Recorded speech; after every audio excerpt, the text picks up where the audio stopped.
it's time to wrap up the final month of 2022. Hi everyone, my name is Chloe, welcome back to my channel. Thank you for being here today. Today's video is going to be my monthly reading wrap up for December 2022. It's the end of the reading year. I wanted to end it strong. I wanted to get to a nice round number for my sort of end of year reading goal. I did manage to do that. I'm happy to say I read 130 books during the year 2022, which is more than I've ever read previously. So I am very pleased with myself for that.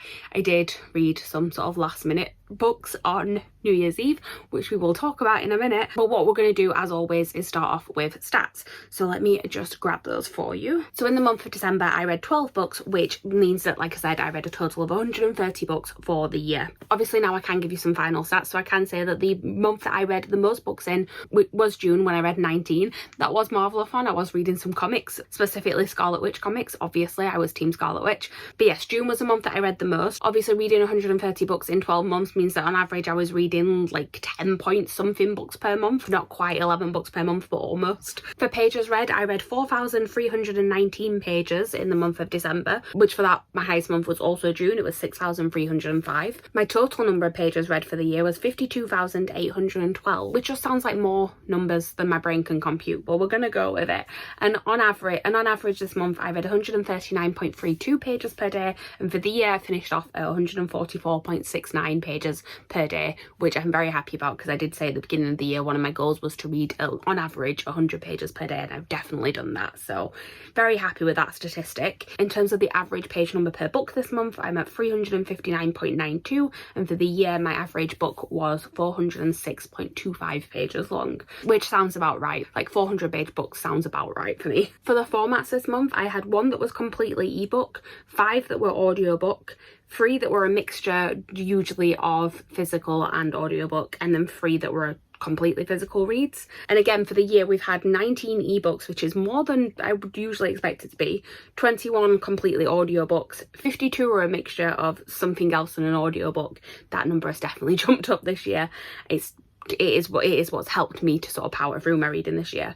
And then 38 which were completely physical, which that feels pretty low compared to normal, but audiobooks have been a big help, especially just like jumping back and forth between them so that I can listen to the audio on the way to work and when I'm traveling and things like that. It's been a big help. For age range this month, I actually didn't read anything other than adult books. I mean, there's a couple at the end that are kind of like not categorized, but if I was going to put them anywhere it would be adult.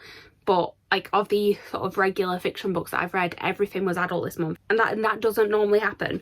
But in terms of the age range in general this year, there has been a major shift towards adult books. So I read 3 middle grades, 45 young adult. I've got 1 that's classed as new adult. I don't know what that is, unless it was my reread of Red, White and Royal Blue, because that's always sort of categorized as new adult.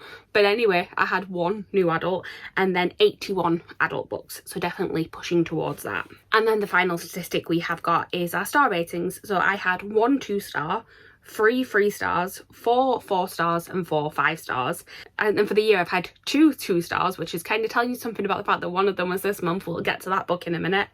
I had 18 3 stars, 49 4 stars and 61 5 stars. Pretty good reading year in general. My average star rating for this month was 3.92 because obviously it was brought down by the 2-star, but for the year was 4.3. So pretty happy with that average star rating.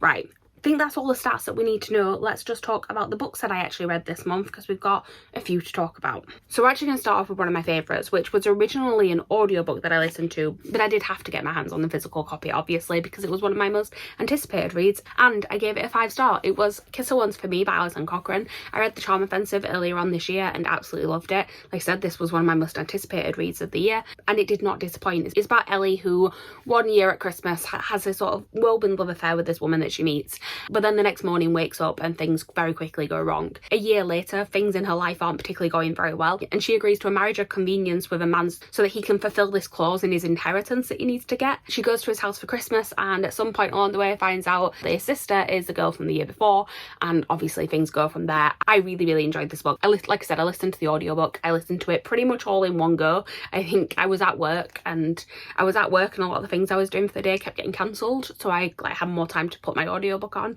and then when something actually did like happen as scheduled, I was like, no, I don't want to turn my audiobook off now. So I think I listened to it in like 2 chunks, but I was having a great time. I love the romance in this. I love Alison Cochrane's writing. There's 2 books now that I've really enjoyed from her. I also really liked a lot of the pop culture references in this. There's a whole conversation about Taylor Swift that I enjoyed. I've not really got anything bad to say about it, so I'm going to move on fairly quickly. 5 stars.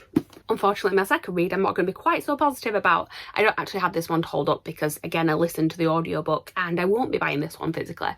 It was You're a Mean One, Matthew Prince by, I can't remember the author's name. Let me just have a look at it. It's Timothy Janowski, I think is how you pronounce it.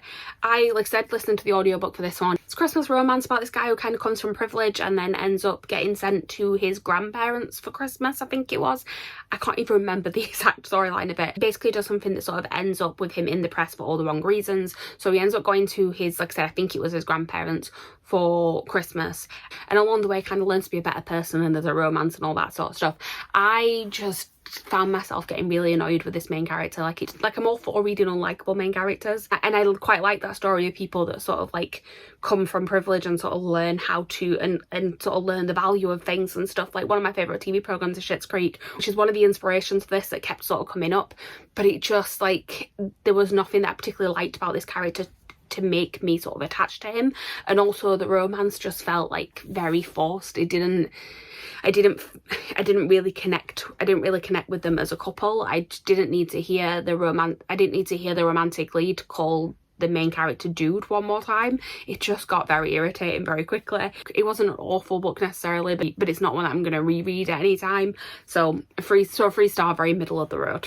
We're going to continue on with some Christmas romances because I did read a few of those this month. The next book that I read was Merry Little Meet Cute, which was by Julie Murphy, and again I'm forgetting the other author's name. I'm doing well today, clearly. Julie Murphy and Sierra Simone. So this one was not what I was expecting it to be. I don't think I'd really read the synopsis properly before reading it. I'd read other things by Julie Murphy before. Thought, oh, it's Christmas romance. Again, it was an audiobook on script. I just wanted something to listen to while I was working from home one day. And yeah, just went in a slightly different direction than I thought it would. I knew it was about these 2 co-stars in a film. It was like a Hallmark movie type film. I thought it'd be a cute Christmas romance. It was a cute Christmas romance, but it was also quite a smutty Christmas romance because one of the characters is trying to keep her previous profession under wraps, and I'm gonna leave it at that because I think that's as vague as it is in the synopsis, but it's fairly obvious kind of what's going on there. And yeah, was not expecting like there to be a Christmas strip club in the middle of this book. Did enjoy the book though, it just went in a different direction than I expected it to. It was a quick read, it was fun. I did buy the romance between these 2 main characters. Like I said, different than what I expected it to be, but I had a good time and I gave it 4 stars. The next book that I read was a sequel to one of my favourite books of this year. Sadly, I didn't love it quite as much as the first one, but I did still have a great time. It was Astrid Parker Doesn't Fail by Ashley Herring Blake. So I read Delilah Green Doesn't Care earlier on this year and I absolutely adored it. I gave that one 5 stars. I've given this one 4 stars. I just felt again that I didn't sort of connect to the romance between the 2 characters quite as much as I did in that first one. I felt like in the first one I loved both of the characters individually and I liked their romance, whereas in this one, like, I liked Astrid because I'm sort of attached to her from the first one, but it took me a little bit longer to kind of get adjusted to the new love interest whose name I can't even remember.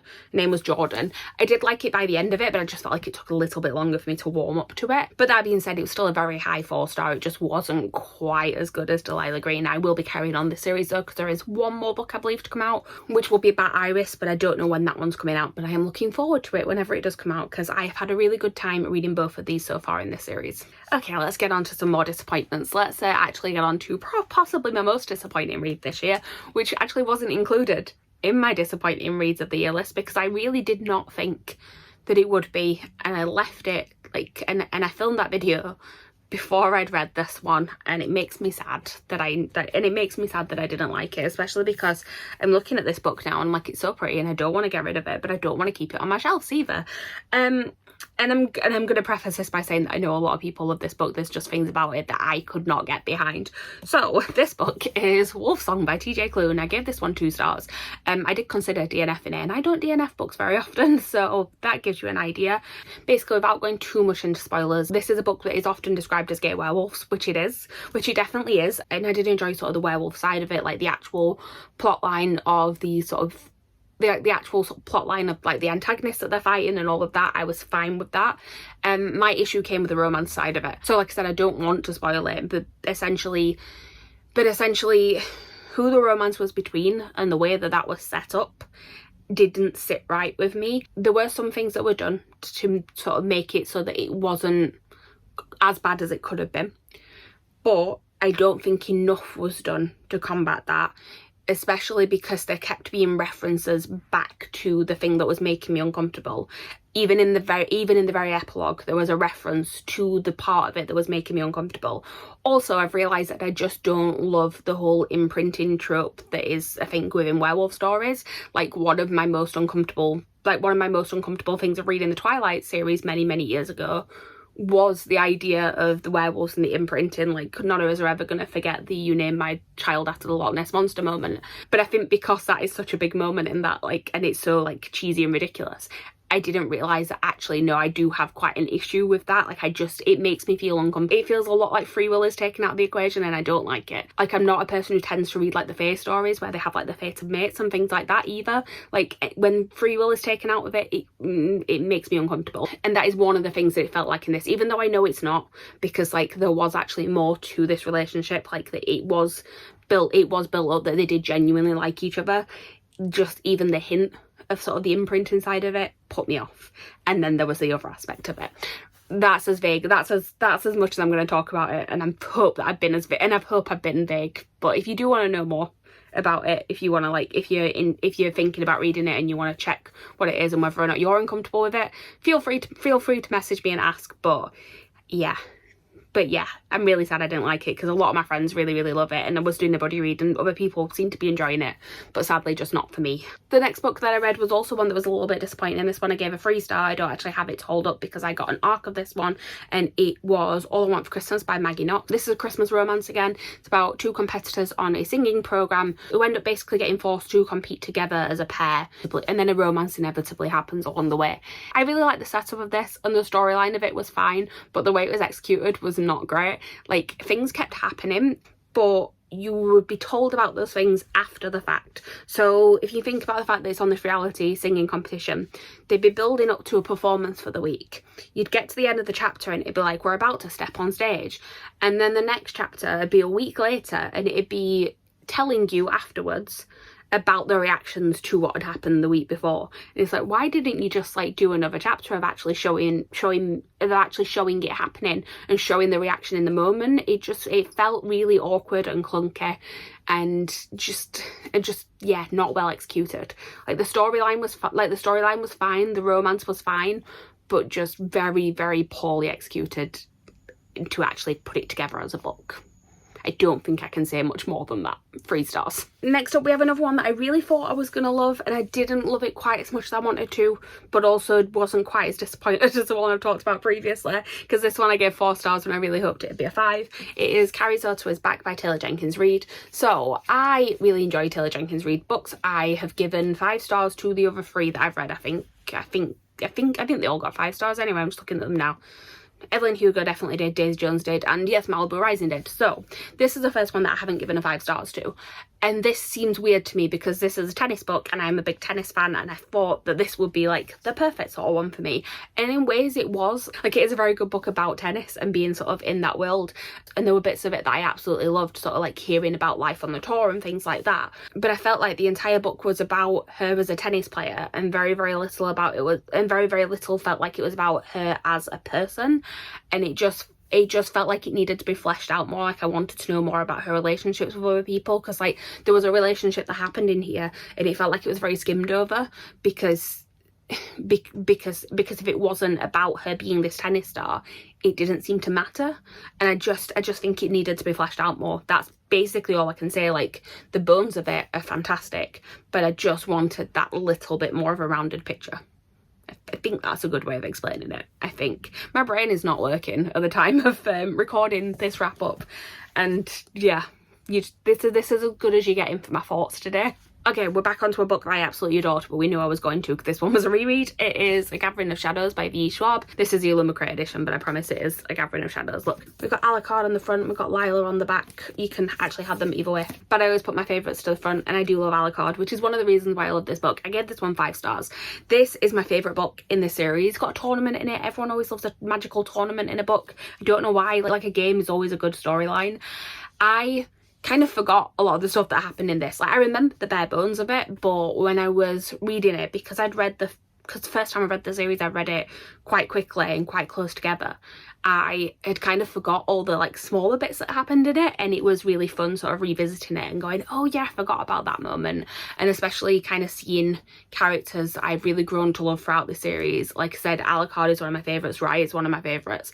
Seeing them, like, knowing sort of where their storylines are going now, going back and reading this one, because Rai was in the first book, but I feel like he kind of comes into his own a little bit more in the second one. Alucard gets introduced in the second one. Lila gets a lot more to her story in the second one as well. I feel like the first one is very much centred around Kel, and I really love this book because it introduces the other 3 as main characters, because the book series is mainly centered around those 4, and I feel like this is where everyone else sort of comes into their own, and that's why I love it so much, because I love this entire cast of characters so much. And I'm very, very excited to be rereading the 3rd one this month as well. I'm filming in a different place than usual, and I'm realising there's nowhere to really put these books after I finish talking about them, so they're all just kind of piled at the side of me here, and it's getting uncomfortable and hard to reach down for the other ones on the floor. But we're gonna try. All the rest of the books that I read now are ones I actually read or finished on New Year's Eve, so this is when I was trying to get to my 130 books for the year, and I did manage to do it, like I said, but you will see why in a minute. So the first one that I read was actually an audiobook that I listened to the entirety on New Year's Eve. That was The Wedding Crasher by Mia Sosa. I picked this one up at Yalk and was planning on reading it at some point, but I didn't know when, and then just wanted a really quick audiobook to put on New Year's Eve, so I chose this one, and I'm glad I did. I enjoyed it. It's again about a marriage of convenience, because apparently that's something that I'm reading this month. It's about a main character called Solange, who is helping out at a wedding that her cousin is planning, and basically just before the wedding she overhears the bride talking to someone else about how she doesn't love the groom and whether or not she can go through with it and all this sort of stuff. And Solange decides basically that she can't let the wedding happen without the groom knowing this, so she interrupts, stops the wedding, but then finds out that actually it was kind of a marriage of convenience, and the groom basically had this life plan, and one of them was to get married, and they both knew that it wasn't a love marriage and that she should have kind of just let it happen. And then it comes out that Dean, the groom, actually needs to have a romantic partner to help with something that's going on at work, because he's trying to make a partner in his law firm, and he needs to have a date to take on these like meetings where he's trying to like woo other people into the firm. So they end up in a fake dating situation, and you can imagine where things are going to go from there. It was a fun read. I did really, really like the writing. I really liked the humour in it. I liked the relationship in it. I think that's kind of the general vibe that you're looking for from a rom-com type thing. The only thing I didn't love was the very ending. Like, the way that they inevitably like sort of come together at the end of it. I don't know, there was just something about it. I was like, it just felt like a little bit ridiculous or awkward in places, but I did enjoy it in general, and I do want to read more by this author. There is actually another one in this series. It's technically set before this one, but it's a companion, and I don't think it matters which way you read them. It's The Worst Best Man, I think it's called, so I will probably look at picking that one up at some point in the future as well. Then we got the last book that's really got a star rating, because the other 2 I can't really rate, and sadly the last one that's got a star rating doesn't have a great star rating. It's a 3-star, it's not awful, but considering again that this one is from an author I've given 5 stars to before, it just makes me a little bit sad. This book is Just Like Magic by Sarah Hogle. This took me ages to read. Like, I started reading it just before Christmas, and it took me until New Year's Eve, and even then I was like skimming it by the end. It wasn't an awful book, it was just strange. I think strange is the best way to explain it. Basically, it's about a main character called Betty who summons a physical representation of the Christmas spirit by playing a Mariah Carey song backwards by playing All I Want for Christmas Is You by Mariah Carey backwards on a record player, which is as weird as it sounds. And he's obviously there to try and help her rediscover the Christmas spirit, helping her to sort of reconnect with her family, because her family does not have a great relationship. It's all the sort of cute Christmas film vibes that you think it's going to be, but like, I don't know, the magic was weird in it.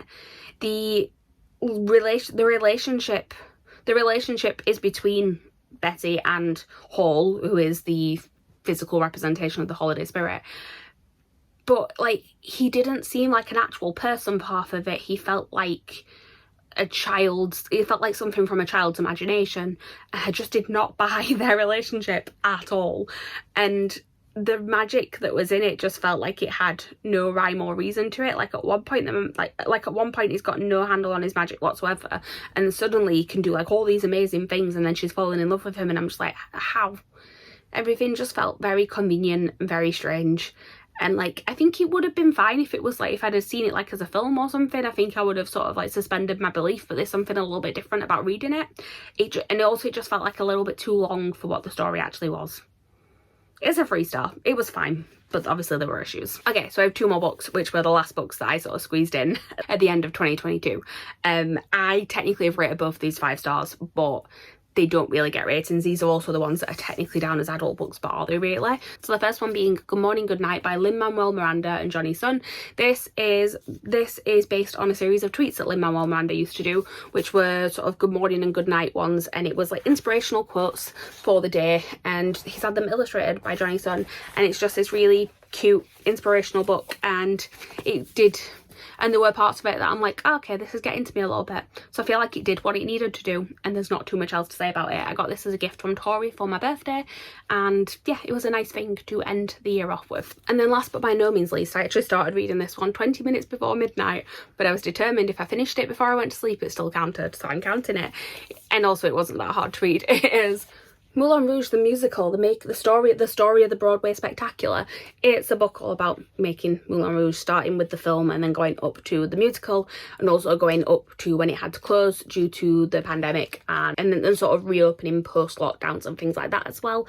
And I've not got too much to say about this one. Moulin Rouge is my favourite film. I love the musical.